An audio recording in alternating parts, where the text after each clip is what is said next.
I recently asked Scottish Bookworm for a book recommendation, knowing fine well that her favourite book is Empire of the Vampire. And when I tell you this girl has read more books than I've had hot dinners, it is no exaggeration. So I'm thinking to myself, right, if this is her favourite, then it must be amazing. I think I'll give this a chance. I don't know where she gets the time to do all this reading, but I have got other things to be doing, so I decided to start listening to it on Audible, and at the moment I'm just at chapter 11, but I thought I would recap and tell you my thoughts on the book so far, and you can let me know what you think. Obviously, if you haven't read the book before, then this video is not for you, because I'm going to be telling you everything. In the book so far, the main character is telling his life story, and at the start he talks about how his dad treated him when he was a young boy, and instantly I thought, oh, I know where this is going. This has got Klaus Michelson written all over it. He's obviously not his dad. If the guy who wrote this tries to tell me he's never seen the originals, I will blatantly call him a liar to his face. Obviously this is the age-old story of the stepfather who resents the child who's not theirs. However, it is just so Klaus Michelson. I know that these things happen in Game of Thrones and all these other stories throughout the years, but I just knew where it was going from the beginning. The thing that really gets me is that when the stepfather's beating him up, and the mum, she just stands back and watches it. And in these stories, and in real life, because I know people that this has happened to in real life, the parents are beating them up, but they love their other parent. They're like, oh, my mum, she's so sweet, she's so nice. Fuck her. She is standing back and watching this happening. She is just as bad, if not worse, than him, right? So then, later on, they get into an argument, and he manages to overpower his stepdad. He pushes him back, and he hits his head. And then he tries to apologise. Would I fuck? He would be on the floor, and he would never get back up. Obviously, his mum's freaking out, screaming, crying, whatever. She'd be dead and all. Goodbye, bitch. I can't stand it. Like, I know I'm really annoyed about it because, like, when this happens to people in real life as well, they're always standing up for the other parent and going, oh, what were they supposed to do? Fucking stand up for you. Stop being a shite bag. It's not the fucking 1950s. Now, to be fair, this is a completely different world and a completely different time, right? But still, his mum is a cunt.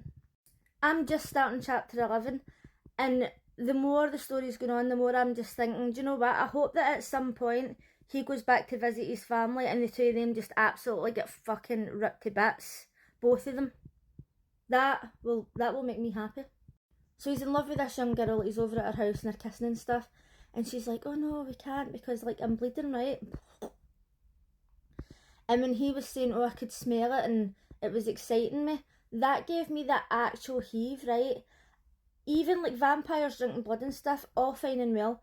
Do not talk to me about menstrual blood, right? It is fucking disgusting. And the thought of somebody who actually drinks blood, smelling that, and then being like, oh yeah, I'm like, pass. So he gets a wee bit too excited, right? And then he nearly kills the lassie. He runs home, everybody in the village or the town or whatever's all chasing after him. They're like, oh, he's a beast, he's an abomination, blah, blah, blah, right? So the mum has got an absolute fucking cheek to say, oh, I was hoping that this wouldn't come out, or like the beast wouldn't come out, or whatever it was, right? What I don't understand, it happens in the originals, it happens all the time, is like, if somebody's, say, like a werewolf or a vampire, or just like some sort of beast, and the parents think it's a good idea to beat them up, do you not sit and think to yourself, do you know what, maybe we shouldn't do this, because see if they do actually turn, they're coming for us.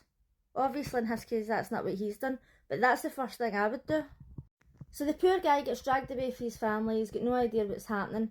In my opinion, he's better off without them anyway, apart from his sister, she seems alright. So they take him away and he finds out that his stepfather's not his real father, and he finds out about all these bloodlines and like special abilities and all that. And they say to him, we're going to have to test you to see who your real father is. We need consent.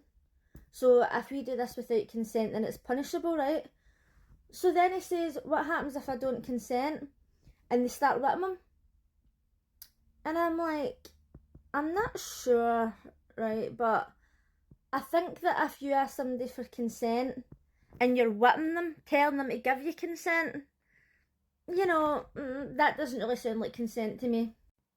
I mean, obviously they're just making up their own rules as they go along. It's not as if he can phone HR and report them. So he's just found out that his real father didn't pass on his special abilities and they're all ripping the piss out of him, right? He's absolutely gutted. Now, obviously something happens later in the book because he's obviously legendary, right? And this is why they're wanting to find out his life story. So I don't feel too bad for him quite yet.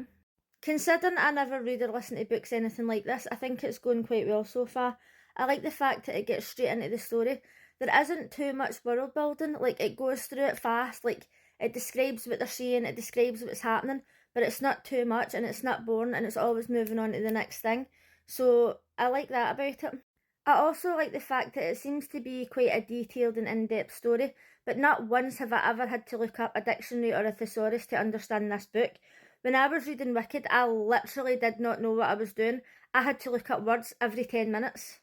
In terms of the audiobook itself, the narrator is really good. However, I'm so confused by some of his accents because he's doing like a lot of French accents, but then the next minute he sounds Jamaican.